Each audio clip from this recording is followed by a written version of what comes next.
What's going on, guys? Hope you're all doing well. Now for today's video, I wanted to talk about both my overall thoughts on the Jurassic World trilogy, as well as what the reception to these movies has been. Now that all three of them are out and I've taken time to go over this period in the series, I think the general consensus so far is that while there are a ton of people who like all of these, there's also a lot of people that really don't, and there are loads of things, even for the most ardent of supporters that are fans of these films, that they think could have been done better. This isn't to say that I think the original Jurassic Park trilogy is flawless or something that is necessarily 100% better as far as the movies go themselves, but I do think that this new set of films could have benefited from a lot of adjustments to the plots, characters, themes, and focus that could have made them succeed even higher than they ultimately did. And I know it can be kind of difficult to listen to a fanboy of a giant Dinosaur franchise or any movie franchise in general because there's obviously going to be some level of bias, but I do think that it's more than just saying one thing is 100% bad or one thing's 100% good. Now, I know there are a lot of things we can go over in a conversation like this, by the way, but for today's video, I wanted to single out what I think is, without a shadow of a doubt, the Achilles heel of this trilogy, and honestly, the franchise overall.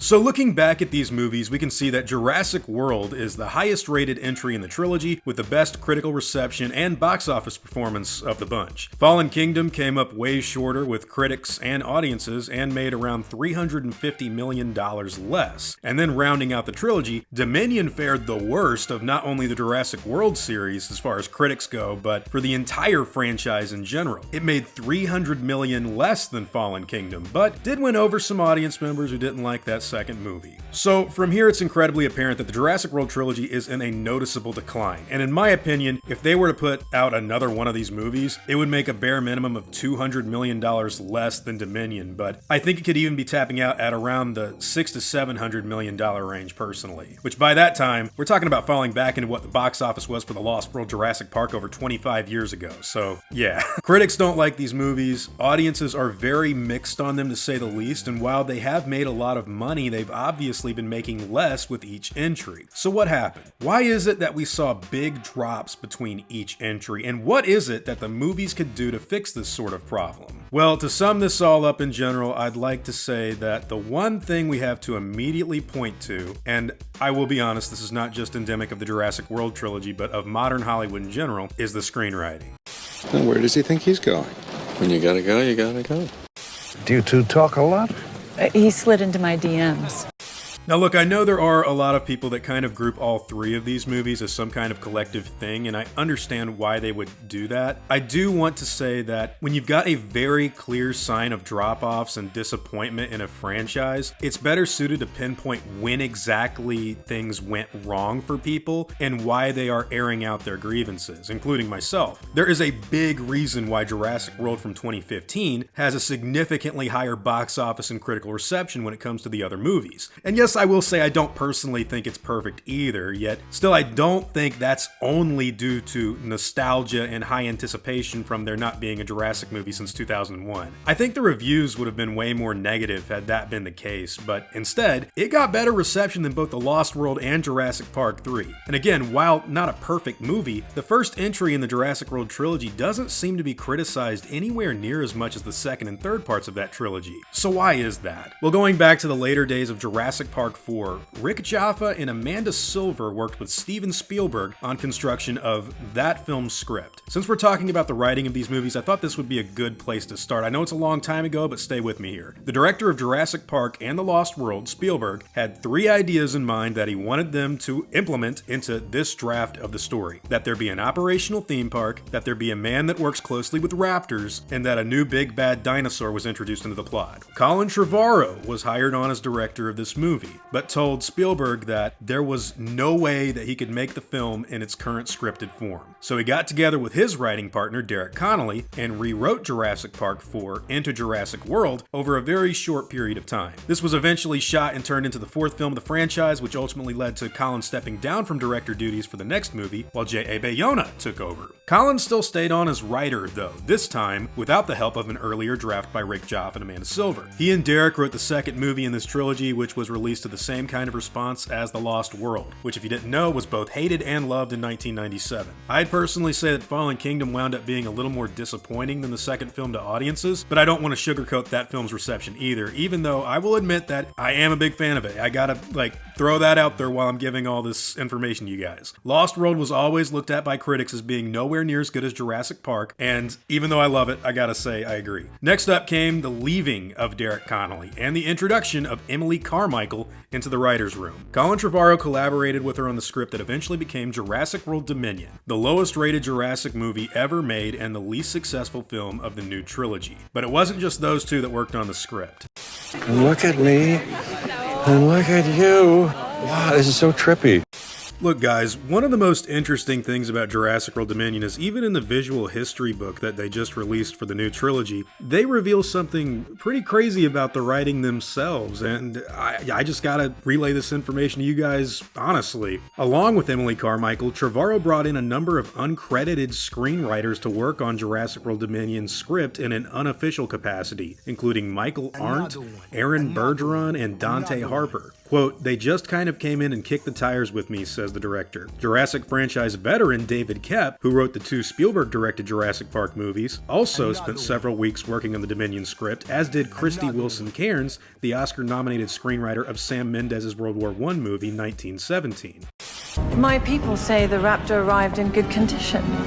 Now look, I know we can talk about a whole bunch of stuff a lot of people already have, whether it be color grading, special effects, dinosaur accuracy, or whatever have you, but in my opinion, the Achilles heel of the Jurassic World trilogy is definitely 100% the screenwriting. And I say that as someone who is not only a fan of this franchise, but one that will admit does not look back too fondly on some of these movies and their production in retrospect now that the trilogy has closed. It doesn't make me not a fan anymore. I love dinosaurs, love dinosaur movies, love the Jurassic Park series, read the books, been a big fan my entire life. I talk about really bad movies on my second channel all the time. I'm just being honest with you guys. I don't really have hate for them, although I really don't like Dominion that much. I will say that. I was definitely in the middle of an echo chamber when it came to excusing some of these films' flaws and constantly talking about what was next for the series on a daily basis. So much so that I will say getting away from social media is one of the most sobering things people can probably do in this day and age, on a side note. And I think if more people did that, they'd understand a lot more about these movies and their reception, as well as success. And that's not just Jurassic World movies, that's movies in Hollywood in general right now. Now, there's actually one additional thing I want to say about the writing before I really get into it, and that's that there was this big controversy surrounding the credits of the first Jurassic World when it was coming out in 2015. Rick Jaffa and Amanda Silver actually filed a sort of complaint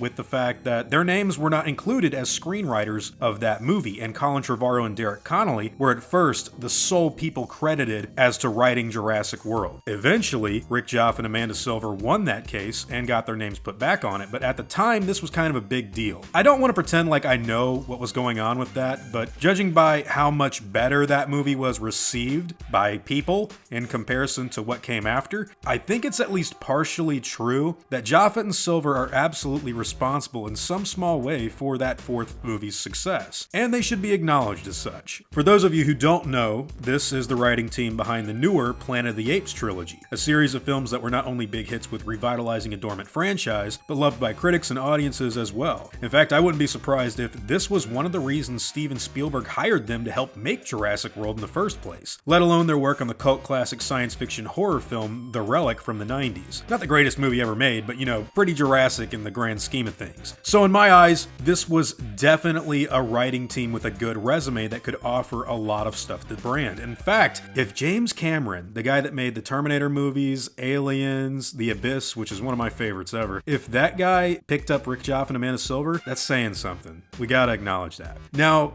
Derek Connolly, Colin Trevorrow's writing partner, was brought on to help rewrite Jurassic World, or Jurassic Park 4, whatever you want to call it back then, with Colin, and also help him write Fallen Kingdom later on. Now, this guy has gone on record to say that he doesn't really like The Lost World or Jurassic Park 3 at all, which, fair enough, that's his opinion, you know, but he hadn't even seen the original Jurassic Park until Colin sat him down to do this job several years ago. His other writing credits include things like Kong Skull Island, Monster Trucks, and Detective Pikachu, so yeah, they're like very different credits, to say the least.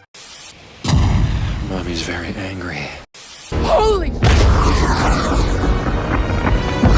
I think when we talk about why the Jurassic World trilogy wound up being something of a disappointment for a lot of people, the obvious answer to that question, in my opinion, is that the writing for these three movies wasn't in check at all when it came time to making them. I know that this isn't necessarily the end-all be-all of a film, since there are multiple ghostwriters in Hollywood, which I bring up specifically because Jurassic Park 3 is known to have had a lot more people working on it over the years than what we initially thought, but also because once you get to retcons, goofy dialogue, bad remakes of older scenes, and just flat out rushed storytelling when it came to where these films went, we have to look at these complaints honestly and use them to perfect the franchise in the future if the goal is to actually make better movies for me, you, the people making the movies, everybody around the world, you know what I'm saying? Like, you gotta take criticisms seriously when it comes to something like that. And I know that COVID probably had a lot to do with some of the writing issues, but, you know, let's go through things one thing at a time. The best thing that I can compare all this stuff to is when you're an athlete on a football team,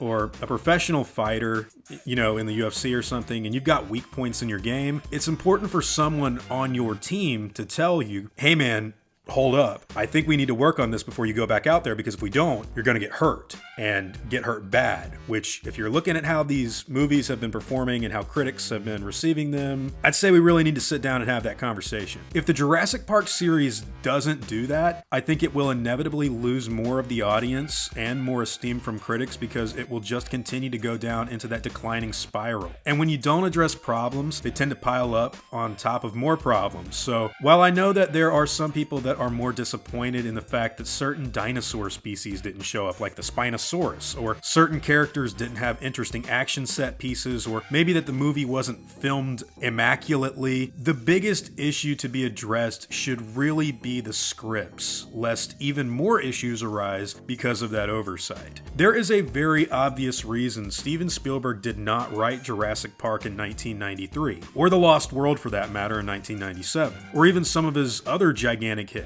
And that's because he knows that those duties would be better suited to someone else whom he can trust to deliver something to the team that would help make a successful movie. I think the series needs to do the same as soon as possible. Just imagine if Fallen Kingdom and Dominion were both directed by the same people, J.A. Bayona and Colin Trevorrow, but written by Rick Joff and Amanda Silver. Or even David Koepp, for that matter, the guy that wrote Jurassic Park and The Lost World. Now you tell me, how much more of a success do you think this trilogy would have been based on just that one simple adjustment? And if you love these movies with all your heart and you think they're the greatest things ever made and you're a giant fan of them, I get it, man. Look, I grew up watching really bad Godzilla movies. I still think that the prequel trilogy that George Lucas made, while not perfect, Revenge of the Sith kicks. But I will also admit, even though I'm a massive fan of The Lost World, Jurassic Park, and I'm a massive fan of like Michael Crichton's books, and Jurassic Park in general is a series, what Stan Winston did, what all the ILM, you know, techniques and stuff that went into making this stuff awesome. I gotta say, man, creatively, they need a different writing team for the dialogue, for actually plot structure. If you look at Jurassic World Dominion on a logic basis, it kind of falls apart. Like with the Biosyn Valley stuff in general, like let's actually talk about the fact that all these dinosaurs have little brain chips in their minds, right? Because that tells them where to go at the end of the movie into that little bubble that Biosyn has, that circle. So if that's true, why do they even need an aerial deterrent system for the pterosaurs? They already have brain implants that tell them where to go. And if that's also true, how come all the Dilophosaurs were stuck in the tunnel just to kill Dodson? Why didn't they go to the valley or whatever? What's your story?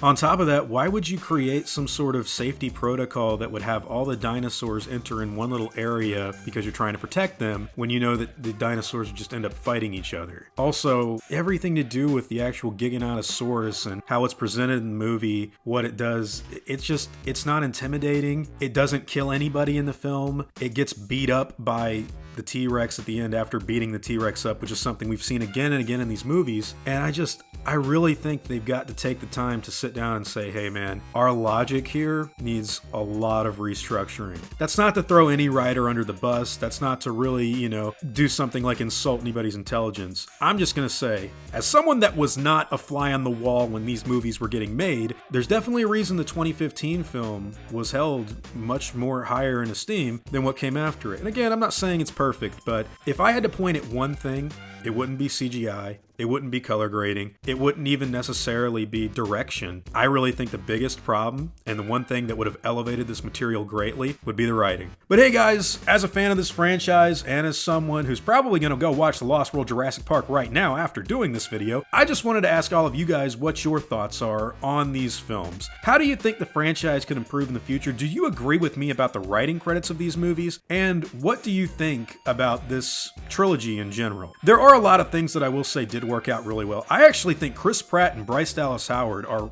really great. Bryce Dallas Howard's actually a great director too. And I think that the energy they brought and the relatability, especially in that first Jurassic World movie, I mean, it makes a lot of people smile that are fans of this stuff. But when it comes to some of the other decisions made as far as writing goes, I do see repeating the same mistakes of the past. And yeah, I just feel like we can do better. But hey, whatever your own thoughts and opinions on all of this subject matter have to be, I'd love to hear them in the comments down below. Progress always wins, man. Maybe progress should lose for once. Now before I go, I want to thank everyone that's helped me build my channel over the years. I'd also like to thank every one of you guys who've watched my stuff. You've all been extremely cool to me. If you enjoyed the video, I'd appreciate a like and hope that you'll consider subscribing. God bless you all. Christ is King. See you guys in the next video, and as always, take it easy.